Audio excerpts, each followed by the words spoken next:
Guys நமக்கு இன்னைக்கு final exam. காலைல 5 மணிக்கு அலாரம் வச்சேன் படிக்கலான்னு. ஆனால் அலாரம் அது பாட்டு அடிச்சிட்டே இருந்துச்சு. நம்ம எந்திரிக்கிறப்ப மணி 6. ஒரு 2 மணி நேரம் ரிவைஸ் பண்ணிட்டு பிரேக்ஃபாஸ்ட்டுக்கு பிரெட் பீனட் பட்டர் சாப்பிடலான்னு இருந்தேன் கைஸ். ஆனால் பீனட் பட்டர் ஃப்ரிட்ஜ்லேருந்து எடுத்து பார்த்தா ஐஸ்கிரீம் தான் ஆயிடுச்சு. 3 பிரெட் சாப்பிட்டு வீட்டிலேருந்து ஒரு லாங் ஜம்பை போட்டு 10:30 மணி எக்ஸாமுக்கு 9 மணிக்கு தான் வீட்டிலேருந்து கிளம்புறேன். நம்ம எவ்வளோ சீக்கிரமாக கிளம்பினாலும் எப்படியே லேட் ஆயிடுது. சரி பஸ்ஸை தான் ஏறிட்டோமே சீக்கிரமாக காலேஜ் போகலான்னு பார்த்தா அங்கேயும் செம்ம டிராஃபிக். ரொம்ப நேரம் கழிச்சு நமக்கு உட்கார இடம் கிடச்சிச்சு. அப்போ வந்து ஒரு தாத்தா நின்றுட்டு இருந்தாரு. நம்ம வந்து என் சீட்டை அவர்கிட்ட கொடுத்துட்டேன். தாத்தா பக்கத்தில் உட்காந்துவாங்க. இறங்கினதுக்கு அப்புறமா தாத்தா நம்மளை கூப்பிட்டு சீட்டில் உட்கார வச்சிட்டாரு. ரொம்ப நல்ல தாத்தாவாக இருப்பார் போல. ரோல் நம்பர்லாம் செக் பண்ணிட்டு எக்ஸாம் ஹாலுக்குள்ள போனால் ஃபர்ஸ்ட் பெஞ்சு. நல்லபடியாக எக்ஸாம் முடிச்சுட்டு அங்கேருந்து கிளம்பிட்டேன். கைஸ் இந்தியா போயிட்டு வரப்போ ஒரு டைம் ஒரு பென் வாங்கிட்டு வருவேன். அந்த பென் தான் செமஸ்டர் ஃபுல்லாக வச்சிருப்பேன். அந்த மாதிரி இந்த செமஸ்டர் ஃபுல்லாக இந்த பென் தான். மழை பெய்யறனால கேப் ஏறி ஜெஸ்ஸி ஹவுஸ்க்கு கிளம்பிட்டேன். நம்ம கேப் டிரைவர் தாத்தா வர அநியாயத்துக்கு வண்டியை பொறுமையாக ஓட்டிட்டு இருந்தாரு.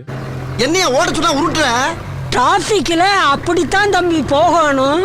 1/2 மணி நேரத்தில் வர வேண்டியது. ஆனால் தாத்தா 1 மணி நேரம் ஆக்கிட்டாரு. இப்போ எதுக்கிட்ட ஜஸ்டிஸ் ஹவுஸ் சொல்லி கேட்டிங்கன்னா கைஸ் நம்மளோட சீனியருக்கு அப்போஸ்டல் பண்ணணும். அவங்க பவர் ஆஃப் அட்டர்னி என்ன தான் கொடுத்துட்டு போயிருந்தாங்க. ஒரு 10 நாள் முன்னாடியே வந்து அப்ளை பண்ணிட்டேன். ஸோ எனக்கு வாங்கலான்னு வந்தேன். டிகிரி சர்டிஃபிகேட்லாம் வாங்கிட்டு வீட்டுக்கு கிளம்பலான்னு பார்த்தா இண்டிபெண்டன்ஸ் டே வரனால ஃபுல்லாக போலீஸு. அங்கேருந்து பஸ் ஏறி லஞ்ச் சாப்பிடலான்னு சொல்லி இந்தியன் ஹோட்டலுக்கு போனாங்க கைஸ். அங்கே போய் பார்த்தா ஹோட்டல் மூடிச்சு. ஓப்பன் பண்ணுறதுக்கு 15 மினிட்ஸ் ஆகுமா. மழை வேற பெய்ய ஆரம்பிச்சிருச்சு. ஒரு இடத்துல உட்காரலான்னு போனாங்க கைஸ். அப்போ இந்த போஸ்டரை பார்த்தா பேரன்மை படத்தில் வில்லன் மாதிரியே இருந்தானுங்க. ஜூஸ்லாம் வாங்கிட்டு ஹோட்டலுக்கு சாப்பிட போனால் இன்னும் 30 மினிட்ஸ் ஆகும்னு சொல்லிட்டாங்க. சரி வேணாம்னு சொல்லிட்டு வீட்டுக்கே கிளம்பிட்டேன். கரெக்டாக மெட்ரோ ஸ்டேஷனில் போலீஸ் நம்ம செக்கிங்காக பிடிச்சிட்டு போயிட்டாங்க. வேற யாரோ தேடிட்டு இருக்காங்களாம். அதை நம்மளாம் சொல்லி கிராஸ் செக் பண்ணிட்டு இருந்தாங்க. அங்க இருந்து மெட்ரோ ஏறி செம டயர்ல வீட்டுக்கு வந்தா மணி 3:30. இதுக்கு மேல நம்மளால சமைக்க முடியாது. ஷவர்மாவும் ஃப்ரைஸும் வாங்கிட்டு சாப்பிட ஆரம்பிச்சிட்டேன். கைஸ் கிடைக்கிறது கிடைக்காம இருக்காது. கிடைக்காம இருக்கிறது நமக்கு கிடைக்காது. இப்போ எதுக்கு இந்த டைலாக்னா நான் பிரியாணி சாப்பிடலான்னு போனேன். ஆனால் நமக்கு கிடைச்சது ஷவர்மா. அதுக்காக தான் ஷவர்மா சாப்பிட்டு வே குடிச்சிட்டு டே முடிச்சாச்சு. நாளைக்கு பார்ப்பாங்க கைஸ். பை.